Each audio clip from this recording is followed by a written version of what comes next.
noches, bienvenidos al Detector, el programa semanal de Red Más y La Silla Vacía. En esta época de posverdad y en pleno momento electoral, analizamos si las afirmaciones de nuestros políticos son ciertas o falsas. Yo soy Clara Estrada Cano y es un gusto saludar a Juan Esteban Lewin, subdirector de La Silla Vacía y quien nos contará si lo que ellos dicen es verdad o no. Juanes, buenas noches, como siempre un placer, ¿cómo has estado? Hola Clara, muy bien, buenas noches, listo aquí para chequear como todos los jueves. Sí señor, ¿y a quién le ponemos esta noche la lupa? Pues esta noche le ponemos la lupa a Sergio Fajardo, que este martes dio una entrevista muy interesante a la alianza de Hora 20, Red Más y La Silla Vacía. Recuerden escribirnos al hashtag numeral detector y también en este caso a numeral Fajardo en el detector. Así es, y veamos cuál es la primera que tiene que ver con su énfasis en la manera de hacer política. Explicar qué significa la política nuestra, que es una ruptura en términos políticos con la política tradicional. Este detector, ¿qué le podemos decir, Juanes? Pues estuve revisando la trayectoria de Sergio Fajardo, encontramos que es verdad, pero. Es decir, en general es cierto, hay una salvedad que ya les diremos al final. En general es cierto, ¿por qué? Sergio Fajardo llegó a la política en el año 99 cuando venía de ser un profesor universitario de matemáticas, ¿verdad? Y llegó y no entró a un partido tradicional, sino trató de armar un movimiento ciudadano en ese momento. Tuvo un primer intento de llegar a la alcaldía de Medellín, fracasó, intentó las elecciones siguientes y ganó. Ganó de una manera más o menos sorprendente, sin tener el apoyo, digamos, de ningún político tradicional. Por su propia cuenta. Por su propia cuenta, con una serie de aliados, digamos, de ciudadanos, de empresarios, de diferente tipo profesionales, etcétera, que lo supuestamente apoyaron. Estaban cansados de la manera tradicional. Así es, así es. Pero más allá de haber llegado así, aquí les traemos una noticia de su momento que lo recuerda. Él gobernó también de esa manera. Entonces aquí están, por ejemplo, algunos de los que llamó en su momento el tiempo los mosqueteros de Fajardo, la gente con la que estaba él. Horacio Vélez de Bedut, un amigo del compañero que fue presidente de PM, Alejandro Echeverry y Beatriz White, que son todas personas que no habían estado en política nunca. Les traemos solo 3 nombres, quizás de los más conocidos en Medellín y Antioquia. Para mostrar el ejemplo de que de verdad él en ese aspecto sí se rodeó de gente que no estaba contaminada, digamos. Así es, y ella además no le dio cuota a los concejales, esto es una manera de mostrarlo, logró unas buenas relaciones con el consejo a pesar de no hacerlo, y después, digamos, intentó de nuevo llegar primero a la presidencia de la República en 2010, no le fue muy bien, fue candidato después vicepresidencial de Antanas Mocus en esas elecciones, no ganaron como todos recordamos, y después llegó a la gobernación de Antioquia en 2011, y en la gobernación de Antioquia en 2011 otra vez lo hizo por fuera de los partidos tradicionales. Y con una alta votación. Con una alta votación llegó, y aquí les traemos otra vez las personas que nombró, les ponemos un ejemplo que quizás es el más llamativo. Eligió para secretaria de Medio Ambiente a Luisa Fernanda Lerma, mediante, y aquí se nos cortó tristemente las palabras que siguen, pero era una convocatoria pública. No eligió como suelen elegir y tienen derecho a elegir a dedo, que tienen el derecho. Que están en su potestad. Claro, porque uno busca gente de su confianza y demás, pero él decidió ahí hacer una convocatoria pública, eligió la mejor hoja de vida, cosa que es inusual y muestra esta manera, digamos, diferente, distinta de hacer política. ¿Cuál es la salvedad? La salvedad tiene que ver justamente con estas elecciones de 2011, cuando hizo una alianza con el candidato liberal a la alcaldía de Medellín, Aníbal Gaviria, que les ayudó a los dos, ¿no? Les puso votos mutuamente. Aquí está la famosa alianza AMA, ¿no? Ahí estamos hablando Fajardo y Gaviria, Aníbal Gaviria. Sí. Hicieron la alianza y al final no les funcionó tanto en sus partidos, pero sí lograron una alianza. ¿Y qué hizo eso? Como vemos aquí contamos qué pasó en la Asamblea de Antioquia en su momento, y es que había un bloque que sí apoyaba a Sergio Fajardo, a diferencia de lo que ha ocurrido con el Consejo un poco, porque estaba, este que dice Garro al final es Héctor Jaime Garro, un diputado del grupo de Aníbal Gaviria, y los del partido de la U, ya con una lógica, por lo menos en la Asamblea, un poco más de política tradicional, aparte de derecho a alianza. Exactamente, termina uno viendo que, a pesar de que sí ha llegado de manera inusual, termina haciendo alianzas como lo hacen todos los políticos. Lo hizo esta vez, yo no me atrevería a decir que lo demás porque se ha hecho unas cosas muy distintas, pero en esa sí que es una salvedad puntual específica, pero real y que fue importante. Así es, incluso ni un peso por un voto es uno de sus caballos de batalla. Claro que para muchos, dentro de la manera de hacer política tradicional, pues también está la que muchos antioqueños le han criticado, y es que como muchos otros se prometen cosas que en últimas no se terminan haciendo. Pero veamos también qué dijo sobre algo que tiene que ver con su supuesta cercanía al grupo empresarial antioqueño. Termina siendo una especie de caricatura que yo soy el del GEA. Mucha gente no sabe qué es el GEA, Grupo Empresarial Antioqueño. O sea, lo que dice la historia es que ya no es del GEA. Pero es que no ha sido. ¿Él ha sido o no ha sido del GEA, del grupo empresarial? Pues estuvimos revisando otra vez pues la trayectoria y lo que ha ocurrido, y encontramos que esto es verdad, pero una vez más. Claro. Entonces, la afirmación de él es: yo no he sido el del GEA.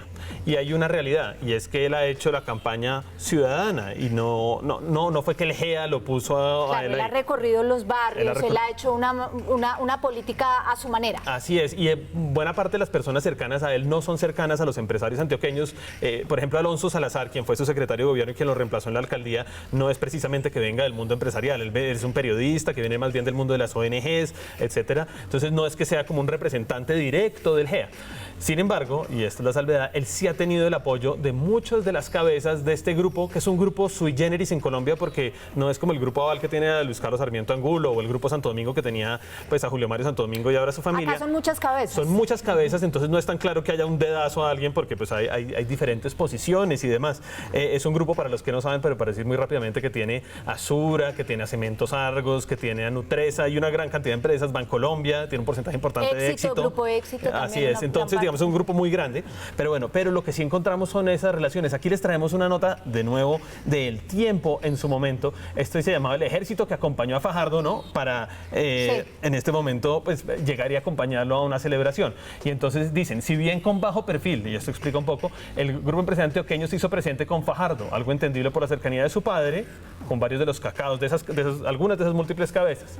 Y Constructor, su padre. por ejemplo, explica la gerente administrativa de la campaña de su momento Fajardo, esto si no estoy mal, la campaña del 2003, los mayores aportantes en efectivo vinieron de Bancolombia, que es del Que es GEA, del grupo GEA, le sí. afirma Vima. Y él tuvo el apoyo, por ejemplo, fue muy cercano en su momento a Nicanor Restrepo, que falleció hace algunos años y era como el decano del grupo empresarial antioqueño, a David Bojanini, a Que es el actual presidente. que es el actual del grupo. presidente del grupo Sura y muy heredero, digamos, intelectual de Nicanor Restrepo, a personas como José Alberto Vélez, que fue presidente del grupo Argos. Bueno, hay muchos. Hay nombres asociados al grupo empresarial antioqueño que han tenido visiblemente su apoyo. Así es. Entonces hay muchos, de hecho ellos le donaron también mucha plata a la campaña, por ejemplo, en 2015 de su fallido sucesor Federico Restrepo. Ahora eso no quiere decir que él sea el del GEA, en la medida en que hay otros del GEA que nunca han estado con él o que están distantes y están más cercanos al uribismo. Por eso es verdad que él no es el del GEA, pero hay la salvedad, y es que ha sido una cercanía importante con bastantes de ellos y en general le han financiado sus campañas. Así es, en definitiva, estos ejemplos nos dan un panorama mucho más claro de las simpatías y los apoyos que vienen de ese grupo, el empresarial antioqueño. Fajardo también se refirió a un supuesto pacto con un jefe paramilitar. Trabajamos con Luis Carlos Restrepo. O sea, nosotros no estábamos haciendo pactos con nadie. Sí, eso fue muy sonado en su momento. Sí, esto es la famosa donbernabilidad, Sí, como le sí, han sí. dicho. Estuvimos revisando y él dice que no hizo ningún pacto, encontramos que esto es verdad. Por lo menos no hay ninguna prueba de que sea así. Esto es un poquito complejo, entonces les pido el favor, como hago a Calma y veces. paciencia. Vamos por partes. No, Sí, este es uno de señor. los principales cuestionamientos, creo que el principal que tiene Sergio Fajardo hasta ahora, ¿no? Lo del GEA es un cuestionamiento, etcétera, pero este quizás es el más fuerte, porque básicamente la idea es que él hizo un pacto con alias Don Berna, un jefe Don paramilitar Berna, muy sí, conocido, señor. muy poderoso en Medellín en su momento, para que dejara de haber homicidios y mejoraran muchos indicadores de seguridad cuando él era alcalde, a cambio de permitirle más o menos que siguiera cometiendo ilegalidades O sea, de esas no cerrarnos visibles. o mirar para otro lado, como se dice. Mirar para otro lado a cambio de que Don Berna controlara, digamos, el mundo del AMPA y entonces hubiera menos, sobre todo, homicidios. Esa es como la acusación general. ¿Qué fue lo que encontramos? Y de nuevo les pido el favor que nos ayuden porque esto es un poquito complejo. Encontramos primero que prácticamente nadie ha dicho que haya habido ese tipo de acuerdo directamente. Quizás su crítico más fuerte en lo nacional, en lo local quizás fue Luis Pérez, pero en lo nacional es el hoy presidente de la Cámara y senador electo Rodrigo Lara, que escribió una columna muy fuerte en el año 2008. Aquí se las traemos. Se llamaba Negar la donbernabilidad. No encontramos la fuente original del Nuevo Siglo, porque el Nuevo Siglo no tiene ese archivo, pero lo encontramos acá. Y básicamente esto es lo que dice, ¿no? Que nunca se desmovilizó enteramente la oficina de Envigado, que era esa oficina de cuenta de cobros mafiosa vinculada al cartel de Terrible, Medellín, que había sí. heredado después Don Berna, según esta lógica, y que la oficina de Envigado se escondió detrás de una cosa llamada la Corporación Democracia y Paz. Y lo que dice Rodrigo Lara es que esa Corporación Democracia y Paz era como el vaso comunicante a través del cual Sergio Fajardo habría Era hecho la este manera acuerdo. de acercarse sin que fuera tan visible esa cercanía. Así es. ¿Qué es lo que ocurrió? ¿Cuáles son los hechos reales? El primer hecho real es que existe la Corporación Democracia y Paz y que estaba vinculado a don Berna y a alias Jove, ese famoso porque entró después al Palacio Nariño de Álvaro Uribe. Bueno, eso es otra historia, pero quizás eso ayuda a la gente. Existió esa corporación y sí tuvo unas relaciones con la alcaldía, no con Sergio Fajardo. Nadie ha hablado nunca de una reunión de él, sino de una persona que tampoco era Alonso Salazar, sino un asesor de Alonso Salazar llamado Jorge Gaviria, hermano del hoy senador uribista José Obdulio Gaviria, que manejaba el programa de reinserción de Medellín. Y esos vínculos con Corporación Democracia y Paz eran justamente para que esta reinserción funcionara con las personas que han salido de las AUC después del pacto que se hizo entre el gobierno Uribe. Para que todo funcionara de manera coherente. Y porque como funciona hoy en día con las FARC, ya había unos dineros para que la reinserción funcionara, para que las personas pudieran reintegrarse a la sociedad, digamos, y dejar los delitos, etcétera, etcétera, etcétera. Entonces, ese es un hecho real. El otro dato fuerte que existe es que, si ustedes recuerdan, en el gobierno de Uribe, a fines de 2008, extraditó a una serie de jefes paramilitares porque seguían delinquiendo. Uno de ellos fue alias don Berna. Y más o menos por el tiempo que lo extraditó, se dispararon los homicidios en Medellín. Claro, y se pregunta a la gente, bueno, mientras él estaba, no había tanto homicidio. Así es. Con la duda de que si hubo o no hubo un acuerdo. Apenas se fue, subió. Así es, pasó de hecho de 700 a 2100 y tanto en 2 años, es decir, se triplicó en 2 años. Y don Berna después, una vez afuera, escribió una carta donde decía que le había apoyado no a Sergio Fajardo, a la campaña de Alonso Salazar para reemplazar a Fajardo como que era la ficha de Fajardo, digamos, su reemplazo, y que efectivamente fue alcalde de Medellín. Y el último que habló fue Luis Carlos Restrepo, el alto consejero de paz de Álvaro Uribe, que había hecho todo el proceso con los paras. Dijo que él había tenido unos encuentros, unos encontrones, y había terminado distanciado de Sergio Fajardo, porque Sergio Fajardo y Alonso Salazar se habían relacionado directamente con don Berna antes de lo de Corporación Democracia y Paz para tratarlos de desmovilizar, pero nunca dice que hubo un acuerdo. Claro, nunca hay pruebas. Nunca, no hay pruebas. No hay pruebas fehacientes de que eso sucedió. No hay pruebas. Pero siempre queda la duda. Sí, aquí les voy a poner el audio de Luis Carlos Restrepo, si son tan amables en producción, porque es muy importante que lo oigan directamente de palabras de él, que no parezca que lo decimos nosotros. Usted tuvo un enfrentamiento bastante agrio con el señor Sergio Fajardo a raíz de la gobernabilidad. Para que hablemos claro. Hombre, eso sucedió en el 2004. A ver. Y yo le dije a Sergio, hombre, tenemos muchas dificultades con este señor, tenemos que hacer una presión pública para que nos aclare esto. No, él insistía en que si yo hacía esas exigencias públicas, si generábamos esa polémica pública, se dañaba la imagen de la ciudad. Terminamos en un alegato. Desde eso se generó una distancia entre los dos. Ahí hubo un error de parte de Sergio y de Alonso Salazar, y es que ellos decidieron establecer una interlocución directa con Berna. Eso me afectó mucho a mí en la mesa. Yo parto de que lo hicieron de buena fe. Ahí está el punto de vista clarísimo de Luis Carlos Restrepo, que dice claramente, no dice que haya habido un pacto, un acuerdo, sino que trataron de acercarse de buena fe, y eso le produjo un problema en la mesa de negociaciones, pero no habla de ningún pacto de ese estilo. Pero más importante que todo, digamos, más allá de esto, entonces quedan como esas dudas, esos indicios, pues la Fiscalía y la Procuraduría los investigaron en concreto lo que dijo don Berna de Alonso Salazar, porque habría sido financiación ilegal de las campañas, y esto, como cuenta el colombiano en su momento, fue lo que terminó concluyendo. La Fiscalía concluyó que Salazar nunca pidió ni recibió apoyo por parte de los miembros de las AUC y por ende no le es atribuible culpa alguna. Esto, claro, es posterior a la supuesta gobernabilidad, pero era una prueba reinera. Vean, eran tan cercanos que le financiaron la campaña. Claro. La Fiscalía dice, no encontramos ninguna prueba de eso, no hay ninguna prueba de que haya habido un acuerdo. No. Entonces, por eso es que calificamos lo que dice Sergio Fajardo como verdad. No encontramos pruebas de la gobernabilidad. Así es, y Fajardo también habló de la pedagogía impartida durante las negociaciones del proceso de paz con las FARC. Durante la negociación de paz no se hizo una pedagogía de la paz en Colombia. ¿Qué quiero decir con eso? Como partían de un principio que decía no hay nada negociado hasta que esté todo negociado, el país no se adentró en discutir qué significaba apostarle a la paz. Hacemos nuestra primera pausa aquí en El Detector, poniéndole la lupa a las declaraciones de Sergio Fajardo en la entrevista que dio con Red Más, Hora 20 y La Silla Vacía. Recuerde seguirnos con el hashtag #Fajardo en El Detector y #El Detector. Ya regresamos.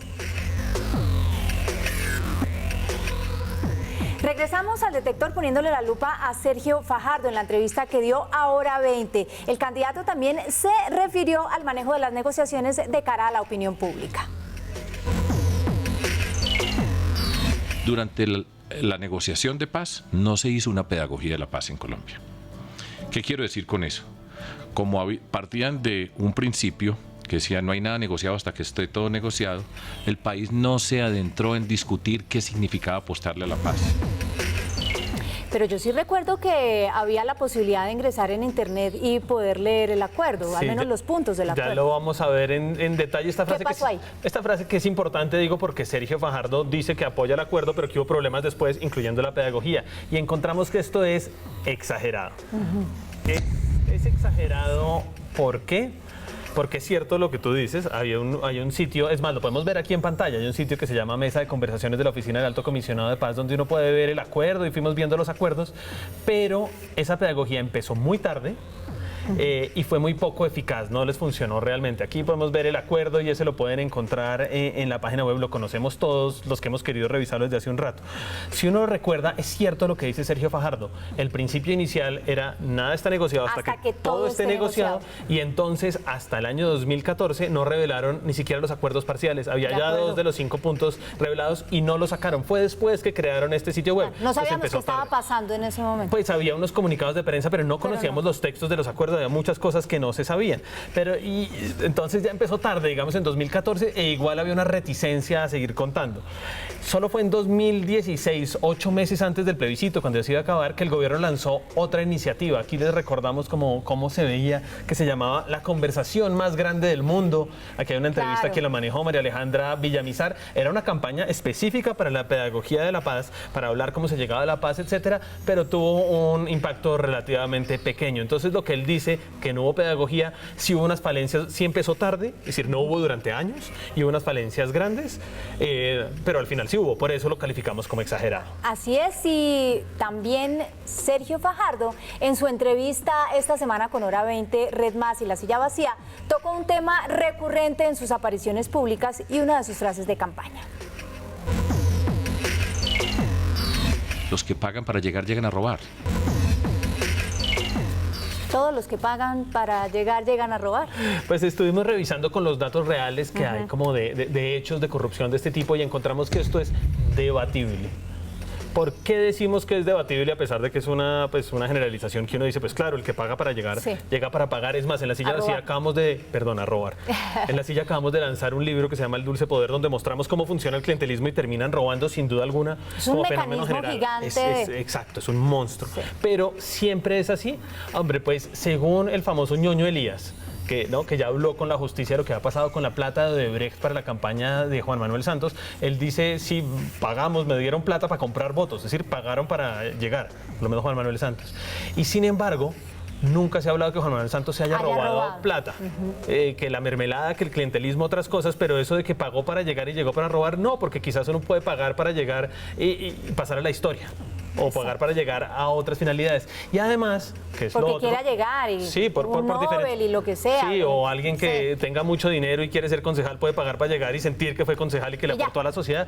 Y lo vemos, por ejemplo, en ese caso, con esos datos, por lo menos de la campaña de Juan Manuel Santos. Pero además hay gente que llega para robar y nunca pagó para llegar. Aquí les tenemos a alguien famoso y conocido, como lo cubrió Red Más, que llegó así. García Morales aceptó su responsabilidad en los hechos ilícitos que cometió para favorecer a la multinacional Odebrecht a cambio de millonarias sumas de dinero. La componenda consistió en que Gabriel Ignacio García Morales asesorara al consorcio previamente referido para que la propuesta que presentasen fuera perfecta, además que también se comprometía a descalificar las propuestas con vicios formales. Los delitos por los cuales fue condenado el ex viceministro sumaban 10 años y 4 meses de prisión, a los cuales se les aplica el 50% de rebaja por la aceptación de los hechos y la condición de ser testigo de la Fiscalía en el caso. Clara muestra de que se puede llegar sin pagar, pero sí se roba después. Sí, porque solo un dato, y es que Gabriel García Morales era una persona del sector privado, no tenía ningún vínculo político, llegó porque a Álvaro Uribe le recomendaron, le dijeron que era un muchacho muy pilo y se terminó robando varios millones de dólares. Entonces, claro, sí hay una relación entre las cosas, pero es debatible que haya esa como fórmula que crea Sergio Fajardo de que se llega pagando y después se roba. Pues no necesariamente están vinculadas. No siempre funciona. No siempre Siempre es porque así. así es, la generalización tan común entre la mayoría tiende siempre a ser perjudicial. Veamos ahora otra afirmación de Sergio Fajardo. La ola verde llegó a su pico faltando un mes para las elecciones y no fuimos capaces de recoger toda esa movilización y convertirla en una votación. ¿Esta será verdad o será mentira? Vamos a hacer nuestra segunda pausa aquí en El Detector y ya regresamos. Recuerde seguirnos con numeral El Detector y numeral Fajardo en El Detector. Ya volvemos.